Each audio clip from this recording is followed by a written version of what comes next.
Bonjour Manon. Bonjour. Est-ce que vous pourriez vous présenter? Alors, je m'appelle Manon, donc j'ai 46 ans, je suis mère de deux adolescents, adolescents.e.s, et je travaille pour les poussières en tant qu'animatrice d'atelier. Donc, je suis plutôt plasticienne et j'aime bien manger. Ça commence déjà très très bien. Est-ce que dans votre métier, vous avez rencontré des gens qui aimaient bien manger comme vous? Oh, oui, oui, beaucoup. Beaucoup, en plus, comme on aime à l'intérieur de notre structure, on est toutes, je parle au féminin parce que c'est quand même une majorité de femmes, on est toutes plutôt des bonnes vivantes, bien gourmandes. Du coup, les projets qu'on mène ont souvent ce biais-là, et c'est parfois juste un prétexte, mais parfois vraiment un but en soi de mettre les gens autour de la table pour qu'ils mangent ensemble. Un peu comme prétexte à la convivialité aussi, et oui, on aime bien se faire plaisir. C'est une transition absolument idéale. Manon, si je vous dis c'est meilleur chez ma mère, qu'en pensez-vous, sachant que pour nous, ma mère, c'est la maman, mais c'est aussi la matrice, le foyer, la maison, la famille. Qu'est-ce que ça vous évoque? Alors, pas mal de souvenirs, parce que ça fait longtemps que je ne vis plus chez ma mère. Qu'effectivement, il y a eu la phase foyer, puis après, c'est devenu chez ma mère, parce que j'ai des parents divorcés, donc voilà, les choses ont pu évoluer au cours de mon enfance. Et la maison familiale que ça m'évoque n'existe plus.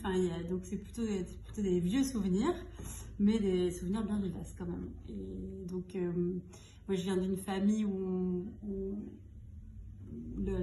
se mettre autour de la table pour manger, c'est essentiel. C'est-à-dire qu'on ne mange pas dans notre coin. On n'a jamais eu, ça m'a toujours étonné, les gens qui mangent ensemble devant la télé par exemple. Donc c'est vraiment l'idée de se regarder, de se parler. C'est pas toujours, ça pouvait être parfois conflictuel, hein, mais en tout cas on était autour de la table, et il y avait cette culture de faire à manger pour les autres, pour sa famille, c'était important de faire à manger aussi. Donc je sais pas, je pense que j'ai jamais mangé un plat tout fait de toute mon enfance. On a dû acheter un micro-ondes quand j'avais au moins 20 ans. Voilà, du coup il y a vraiment cette culture-là qu'on fait à manger pour une tablée, petite ou grande, mais une tablée. C'est se retrouver autour de la table. Alors est-ce que vous avez gardé cette envie, ouais. cette table en plus? Ça c'est génial. Et est-ce qu'aujourd'hui vous reproduisez cette envie de se retrouver auprès de vos adolescents? Alors oui, mais la structure familiale est beaucoup plus petite. Mais oui. Alors ça les fait râler, hein, parfois, ils trouvent ça un peu contraignant. Moi j'y tiens. Je me rappelle qu'effectivement, adolescente, moi-même, ça me faisait un peu râler des fois. Donc, mais je tiens bon, je trouve ça vraiment important, c'est vraiment quelque chose que j'ai envie de transmettre. Et bon, après on verra ce que ça donne, ils seront libres de le transmettre ou pas, mais en tout cas, moi j'y tiens. J'y tiens, contre vents et marées, même s'ils râlent. Alors, vous avez bien raison. Moi, je peux vous raconter que j'ai deux garçons qui ont 23 et 21. Et ils râlaient énormément, hein, au niveau de l'adolescence, ils râlaient énormément. Alors, je mettais des post-it dans le frigo pour passer un message. Généralement, ça dépendait des étages. Et j'avais trouvé la solution du brunch pour se retrouver tous ensemble autour de la table, parce que contre vents et marées, jamais j'aurais renoncé. Et aujourd'hui, ce sont eux qui m'invitent. J'espère que ce sera pareil. C'est encore un peu jeune là, mais... Alors, est-ce qu'ils aiment? Alors, ma fille, mon fils, quand il était petit, on a presque cru qu'il allait devenir cuisinier. Il aimait beaucoup ça, et puis tout d'un coup, ça s'est un peu arrêté. Il est plutôt bon mangeur, mais pas forcément pour faire la cuisine. Après, voilà, par contre, ils m'aident tous les deux. C'est moi qui insuffle le truc, hein, c'est pas eux qui décident de le faire, mais ils m'aident. Ils mettent la main à la pâte. Faut pas dire qu'ils m'aident, ils participent. J'y tiens, voilà. Et ma fille, elle aime bien ça, elle aime bien surtout pâtisser. voilà, tout ce qui est pâtisserie. Alors je vois qu'aux Poussières, vous avez des grandes tables. Ouais. Donc je pense que l'objectif à chaque fois, c'est à la fois de monter les ateliers tous ensemble et de se réunir tous ensemble, ou c'est...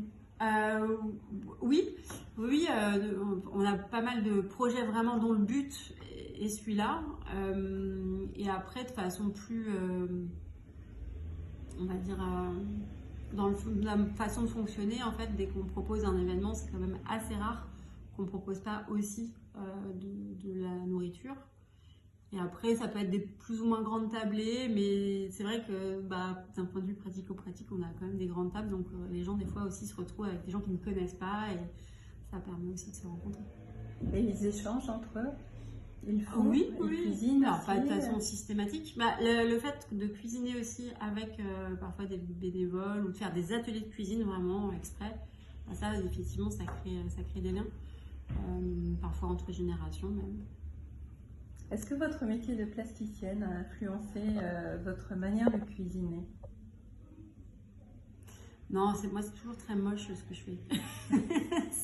Dès que j'essaye que ce soit joli, ça marche pas. C'est pas très esthétique en général. Bon, moi c'est bon, je trouve ça bon, mais pas très esthétique. Donc je dirais que non. Ça n'a pas été jusque là. Bon, c'est meilleur chez vous quand même. Ou c'est toujours meilleur chez votre maman? C'est plus diversifié chez moi. Ma maman était quand même assez traditionnelle, puis il y avait des petits tips, elle avait des spécialités, voilà que j'ai, à l'exception d'une chose que j'ai réussi à prendre en main moi-même et à transmettre aussi, mais il y a une recette que j'ai pas réussi à lui piquer. C'est laquelle?